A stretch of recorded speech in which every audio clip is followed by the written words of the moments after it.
আপন ভাইয়ের বোনের ফুফুর ইত্যাদি সম্পদ নয়ছয় করার কোনো অধিকার নেই। ওই লোক জালেম, ওই লোক একেবারে নিকৃষ্ট, একদম নিকৃষ্ট, একদম পচা মানুষ, একেবারে শ্রেষ্ঠ জালেম যে আপন জনের হক নষ্ট করে, আপন জনের হক নষ্ট। আপন বোন সম্পত্তি চাইছে, বাবার পৈতৃক ওয়ারিস সম্পত্তি নিবাগা, বইন বাগিনা আর আইতা না, আর আইতা না, আর খাইতা না আমগো ভাই, একবারে বুঝ করে নিগেবা নাকি? সারা জীবন বড় করলাম, ভাই হিসাবে আদর করলাম, বিয়ে শাদি দিলাম, অনার বাইছেন না জালেম। এই ডাকাত কি কইল বেটা? তো বোনের ব্যাপার বল, তো বেটা ডাকাত, তুমি এটা কি বললা? এটা সে বুঝাইতে চাইলো যে এই গ্রামের যেই কোনো মানুষ আমার বাড়িতে ভাত খাইতে হইলে খাইতে পারবে এমনি, কিন্তু আপন বোন আর বাগিনা তারা যদি আমার বাড়ির দুগা ভাত খাইতে হয় জমি দিয়া খাইতে হইব। কথা বোঝেন নাই? জমি নিতে না তোমরা, তোমরা না আইবা পরে ভাত খাইবা? কত বড় নিকৃষ্ট জালেম বেটা! তোর গ্রামের কত মানুষ তোর ঘরে খায়, কই তারা তোরে জমি দিয়া খাইছে? তো তুমি আপন বোনের বেলা এটা কইলা কেন? আপন বোনের বেলা এটা বললা কেন? আপন বোনের হক দিলা না কেন? কার জন্য আটকাইলা? ওই ছেলে মেয়ের জন্য? ওরা তোমারে মনে রাখবে? এই সম্পত্তি তোমার থাকবে? তো কি বাবা, কি ফায়দা হইল বলেন? বলেন, এক বিগত জায়গা ছেড়ে দিলে আপন ভাইয়ের বাড়ির রাস্তাটা হয়ে যায় না? দিত না? এই গাছ কান কাটতে লাইলে এদের রাস্তাটা আইসা পড়ে না? দিত না? কেন? অসুবিধা কি? মনে করেন আমনে রে, সে তো আমার ভাই, আল্লাহর জন্য দুনিয়া একটু ছেড়ে দিলে কি হয়? দুনিয়া এমনি ছাড়তে হবে না? কথা বলেন না কেন? আপনিও থাকবেন না, দুনিয়াও থাকবে না। এটা সত্য কিনা বলেন? একদিন আমিও থাকবো না, একদিন এই পৃথিবীও থাকবে না। কাল্লা ইদা দুক্কাতিল আরদু দাক্কান দাক্কা, আল্লাহ বলে সাবধান বান্দা, মনে রেখো আমি কিন্তু এই জমিন পাথরের মতো চূর্ণ বিচূর্ণ করে ফেলব, পাউডার বানায় ফেলব। তো কেন তুমি এই কামরা কামড়িটা করলা? কেন হক দিলা না? কেন আমনের ক্ষমতা দেখাইলেন? দলিলের মায়ের ফেস আমনে বুঝেন, অথবা টেয়া দিয়া পয়সা দিয়া হদ্দার মাতব্বরের কইয়া বাটপারি করে আমনে নিয়ে নিলেন। আর এই 2 শতক, তো কি বেশি কি নিলেন? 2 শতকের জন্য অনন্তকালের আখেরাত বরবাদ করে দিলেন। 5 শতক জমির লেগা 10 দুনিয়া বরাবর জান্নাত ত্যাগ করে দিলেন। আস্তাগফিরুল্লাহ! কি করলেন, কি করলেন? এই জন্য বাবা, কোনোভাবেই আপনজনের হক, এটা বান্দার হক। বান্দা এক বাপ মারা যাওয়ার পরে বাপের কিনা যদি 1 কেজি লবণ নুন থাকে ঘরে, আল্লাহর কসম ভাই বোন সবার উপরে শরীয়ত সম্মতভাবে এই নুন বন্টন করে দেওয়া ফরজ। এটাই শরীয়ত। নুন, নুন, জি জি, লবণ। আপনি তো হুদা মনে করছেন জমিন, বাড়ির ভিটা, এই যে বসত ভিটা যেটা, এটা 100 বোনের হক, ভাই বোন সবার হক। যেই জালেমরা আপন বোনকে বসত ভিটার থেকে বঞ্চিত করছে, ওরা জালেম, ওদের জন্য জাহান্নাম অপেক্ষা করছে। এটা নিজেরা কোত্থেকে এই গাঁজাখুরি কথা কোত্থেকে বানাইছে জিজ্ঞাসা করো। বলেন মিয়া, এখন প্রতিবাদ করেন, আমি আর কোনোদিন আসতাম না আপনার এলাকা। কি হইছে? কথা বলেন না। আর কোনোদিন না আসলাম না। আর কি আপনি বাঁচবেন কয়দিন, আমি আর বাঁচবো কয়দিন? বলেন বাবা, আপনি বাঁচবেন কয়দিন, আমি বাঁচবো কয়দিন?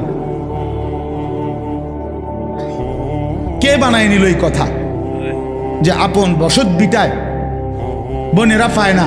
এত বড় মিথ্যা কথা, গাঁজাখুরি কথা আসমানের নিচে জমিনের উপরে পৃথিবীর কোনো কিতাবে নাই। এই সমাজের বানানো কথা এটা। আমি আমার বোনের সম্পত্তি যখন দিছি, এই বসতের কসম আল্লাহর, আমার বোন অবাক। তিন বোন বোনেরা আমার বড় বোন কিতারে কস ভাই, এ কথাতে জীবনে প্রথম শুনলাম। আমি বলি 100 বোন, বাবার এই পৈতৃক যে ভিটা, এখান থেকে আপনারা আপনাদের অংশ নিয়ে যান। আপনি যদি বিশ্বাস না হয়, কারো দরকার আমার বোনের নাম্বার দেই, কালকে ফোন দিয়ে।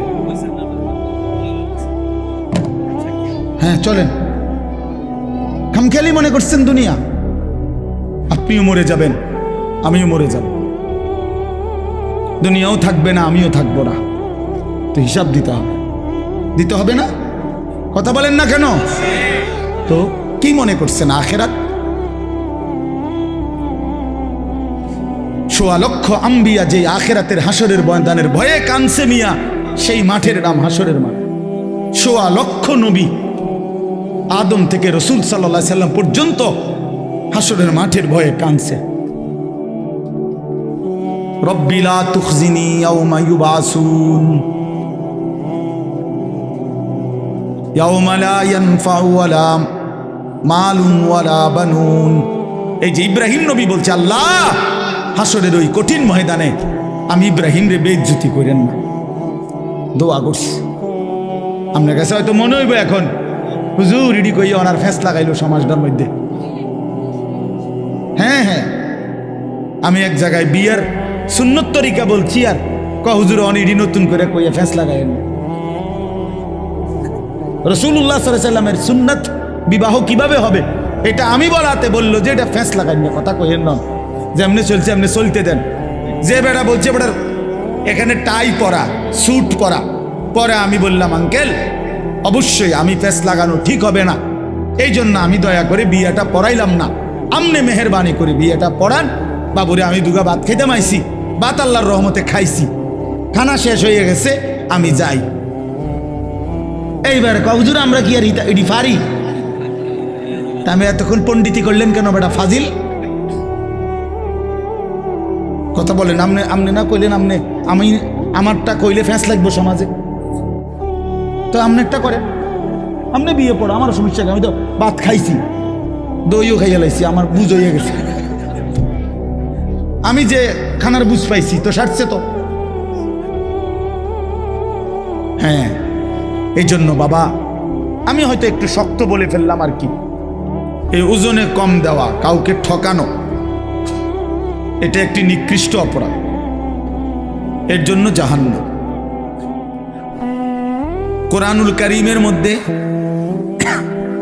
পৃথিবীর ইতিহাসে আল্লাহ তাআলা বহু নবীর সম্প্রদায়কে আল্লাহ তাআলা আযাব দিয়ে একবারে চিরতরে ধ্বংস করে দিয়েছেন পুরা জাতি, এমন ইতিহাস কোরআন শরীফে আছে।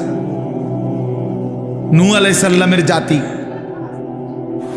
হযরত হুদ আলাইহিস সালামের জাতি, হযরত লূত আলাইহিস সালামের জাতি, হযরত সালেহ আলাইহিস সালামের জাতি, হযরত শুআইব আলাইহিস সালামের জাতি, বিশেষ করে এই 5টে কওম উল্লেখযোগ্য, যাদের পুরা কওম আল্লাহ তাআলা নাফরমানির কারণে আল্লাহ তাআলা চূড়ান্ত আযাব দিয়ে ছোট বড় কোলের বাচ্চা পেটের বাচ্চা সব শেষ করে দিয়েছে, একসাথে শেষ। এই জাতির প্রত্যেকটার অগণিত অপরাধ ছিল, এর মধ্যে উল্লেখযোগ্য বিশেষ বিশেষ কোনো একটা অপরাধ ছিল, এক এক কওমের এক একটা। এর মধ্যে শুআইব আলাইহিস সালামের জাতি, যেটা কওমে শুআইব, এই হযরত শুআইব আলাইহিস সালামের জাতি, আল্লাহ তাআলা এই জাতিকেও ধ্বংস করে দিয়েছে।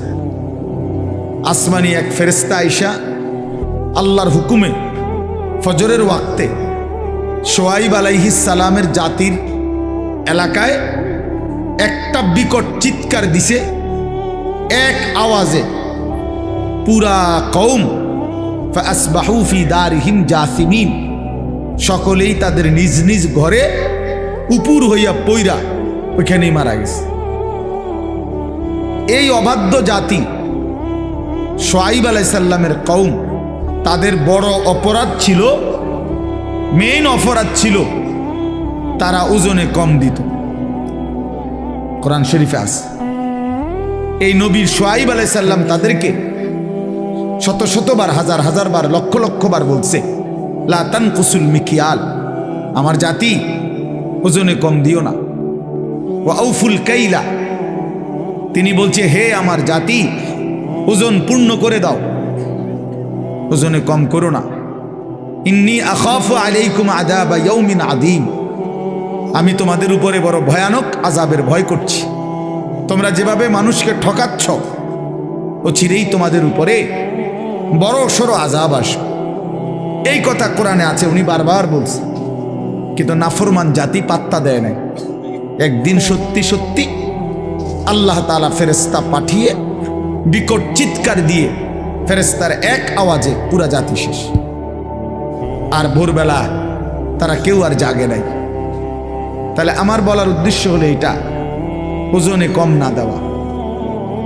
অসংখ্য ব্যবসায়ী এই তার পণ্যের মধ্যে ওজনের মধ্যে কম দেয়, ঠকায়।